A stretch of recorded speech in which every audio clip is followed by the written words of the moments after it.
나도움이 본명이냐, 어릴 때 별명이 뭐 안도움이다, 노도움이다, 도움이 안 된다, 막 영어 별명이 헬프미고 이럴 정도로 힘들었는데, 또 부르심이 받았을 때 이런 기도했어요. 꼭 아빠처럼 담임 목사가 되는 게 비전이거나 목적인 목회자가 되고 싶지 않다. 좀 뻔하지 않은 인생 살고 싶다고, 그리고 할 말이 있는 인생 살고 싶다고.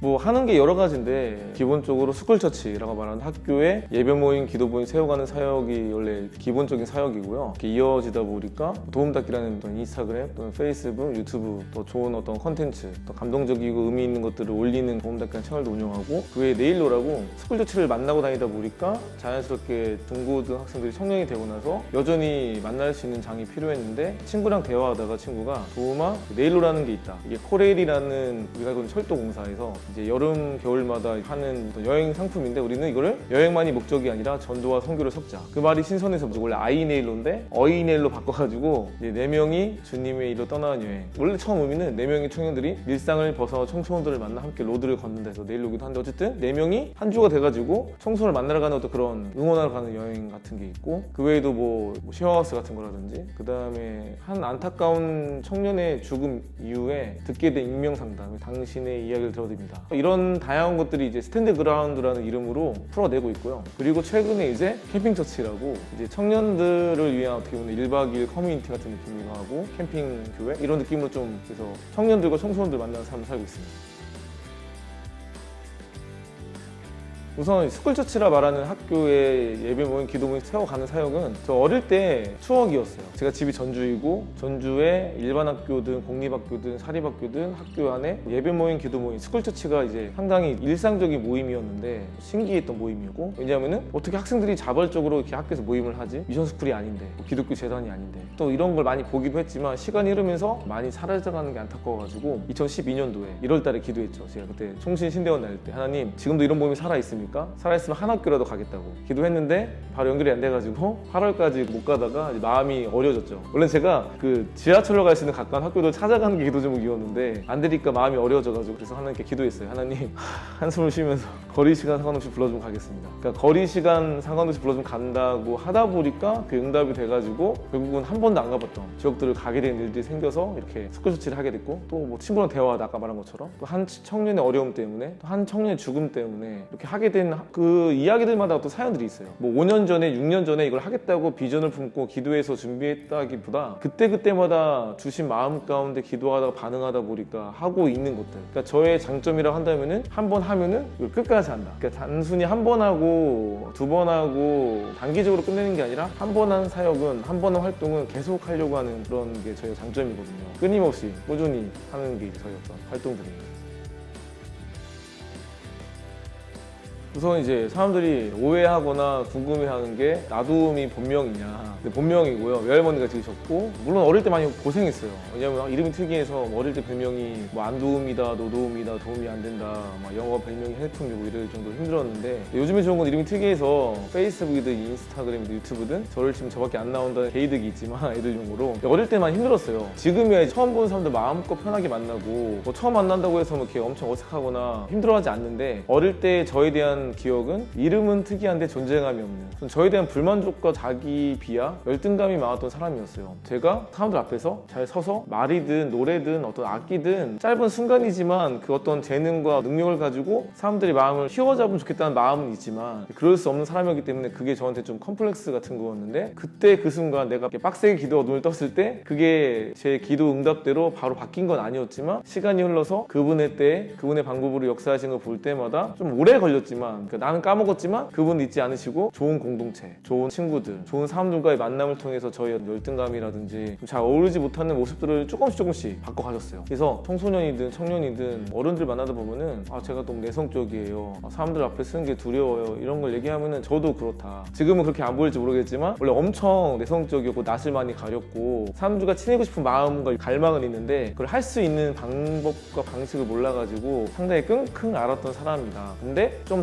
말랐던 거는 이게 나의 한계야. 어쩔 수 없어. 단정 짓고 머무르지만은 않았다는 거죠. 엄청나게 죽을 쓰고 말아먹고 많이 울고 난 이것밖에 안 되는 존재인가라는 어떤 자책하는 시간도 있었지만 포기는 안 했다는 거. 그런 과정 가운데 저를 이제 바꿔갔었던 그분의 손길을 느껴서 지금 모습이 어떠하든 지금 모습이 끝이 아니다. 왜냐면 제가 결국 신학을 하게 됐는데 고3 때 기도하다가 부르심을 받은 거예요. 하나님한테 내가 널 쓰기 원한다고. 하지만 그 말 앞에 반응할 수 없었던 거가 하나님 아시지 않냐고. 내가 엄청 내성적이고 열등감 많고 앞에만 서도 얼굴이 빨개지고 머리가 하얘지는데 이런 내가 어떻게 뭘 할 수 있겠냐고. 근데 이런 저에게 하나님이 이런 메시지를 보게 하셨어요. 어떤 책에서 봤던 건데 하나님이 누군가를 부르신다는 것은 그 사람이 그럴 만한 능력이 있어서가 아니라 그럴 만한 능력을 주시겠다는 말이다. 이 말이 어떤 책에서 나온 글귀인데 그 문구가 저한테 꽂혔던 거죠. 아 그렇구나. 하나님이 나를 부르신다는 것은 그러니까 누군가를 부르신다는 것은 그 사람이 그럴 만한 능력이 있어서가 아니라 그럴 만한 능력을 주시겠다는 말이 저한테 내가 지금 연약한 거, 부족한 거, 할 수 없음을 모르셔서가 아니라 아시는데 네가 지금 할 수 없다, 연약한 거 알지만 네가 이후에 그럴 만한 사람으로,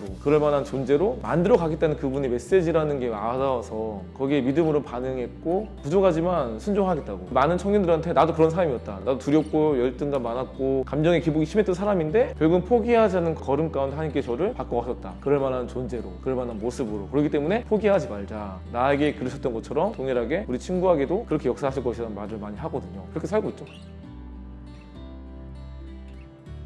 제가 10대에 저에 대한 인식은 이름은 특이한데 존재감이 없는 사람이었다는 기억이 있어서 이런 기도했었거든요. 좀 뻔하지 않은 인생을 살고 싶다고, 그리고 할 말이 있는 인생을 살고 싶다고. 그때 너무 할 말도 없었고 아무것도 할 수 있는 게 없어가지고 또 부르심이 받았을 때 이런 기도했어요. 아무것도 모르지만 뭐 아빠처럼 담임 목사가 되는 게 비전이거나 목적인 목회자가 되고 싶지 않다. 뭔지 모르지만 딴 거 하겠다고. 그러니까 이 길은 가겠지만 딴 거 하겠다는 기도했는데 감사하게 어떻게 보면 그렇게 인도하신 거죠. 친구 따라서 고3 수능 끝나고 뭐 어디 가재요. 갔더니 그게 이제 청소년 사역하는 단체였고 거기에 몸담았던 기억 때문에 제가 청소년 사역을 쭉 하게 된 거예요. 아, 청소년 시기가 중요하네, 청소년 시기가 의미 있네 하면서 그냥 하다 보니까 거기서 뭐 캠프든 집회든 스쿨처치 이런 사역을 배운 거고, 그런 것들을 계속 하다 보니까 감사한 거는 결국은 그게 기도 응답이란 응답이니까 정말 뻔하지 않은 삶, 할 말이 있는 삶을 살고 있는 분들을 만나게 된 게 은혜인 것 같아요. 사실 나 스스로는 너무 평범하고 잘난 게 없는 것 같은데 주변에 그런 사람들을 만날 수 있는 좋은 기회들이 많이 열렸죠. 감사하게.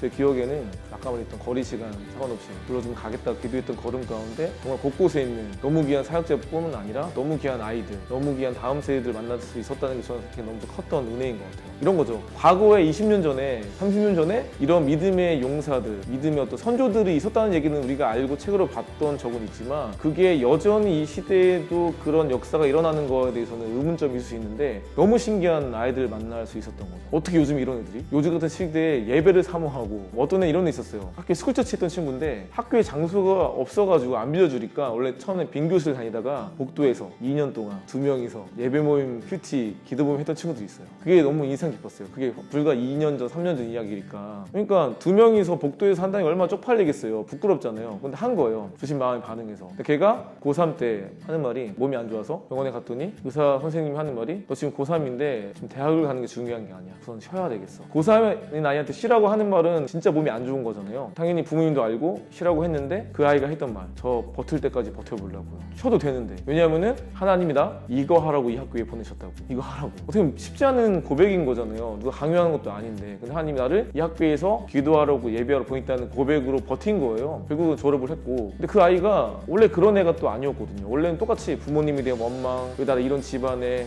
왜 이런 어려움을 주셔가지고 힘들게 하냐는 마음이 있던 10대를 보냈던 아이가 나중에 은혜 받고 달라지게 되면서 이런 삶을 살게 된 거죠. 누가 볼 때는 그 상황 가운데 하나님은 원망해도 되죠. 이게 뭐냐고. 내가 2년 동안 기도했는데 학교에서 예배했는데 숫자는 떠나서 내 몸이 낫는 것이 응답일 수 있는데 왜 안 낫게 해주냐고 따질 수 있는 건데 그런 원망이나 불평의 기도를 하지 않고 오히려 하나님께 나 버틸 때까지 버텨보겠다고 그런 고백을 하는 게 그 어떤 것보다 믿음 있는 모습인 것 같아요. 숫자가 늘어나서 눈에 보이는 엄청난 결과물들을 얻어내는 것만이 기도 응답이 아니라 내 바램과 기대와 상관없이 현실이 이루어진다 할지라도 끝까지 버텨내고 견뎌낼 수 있는 것이 믿음이 자라는 건데 그것들을 이미 살고 있는 10대들, 그것도 요즘의 10대들을 만나셨다는 게 저는 너무 큰 것 같고 이런 애들 너무 많아요. 너무 신기하게. 믿음이 없었는데 망나니처럼 살다가 갑자기 수련회에서 또는 놀러 선교 따라갔다가 도전 먹고 돌아와서 성경책을 읽고 학교 모임을 세우고 그래서 결국은 변화돼가지고 많은 일들을 감당했던 친구들이 많이 있거든요. 그런 기억들 하나하나가 저한테는 일주일단 추억이고 최근에도 젊은 사역자를 만났어요.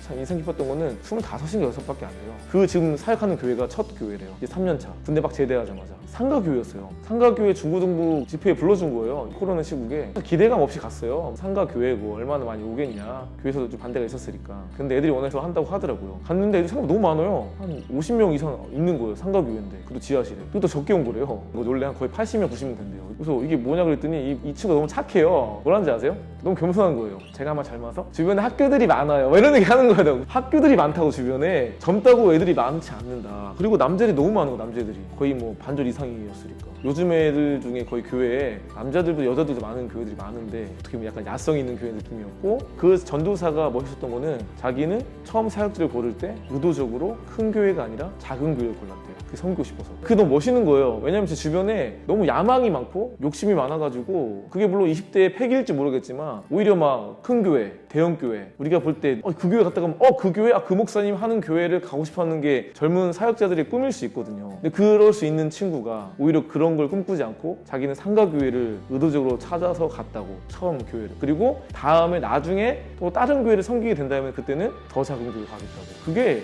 옛날 30년 전이나 40년 전에는 그런 목사님들이 많았던 것 같아요. 요즘에는 그런 친구들 못 보는 것 같은데 요즘에도 이런 친구가 있구나라는 게 저한테 상당히 충격이었고 너무 멋있다. 너가 이 모습으로 끝까지 변질되지 않으면 너 정말 뭐라도 하겠다. 그런 만남을 갖는 게 저한테는 생각지 않은 기대치 않은 만남인데 오히려 도전받고 오는 시간이 되는 것 같아요.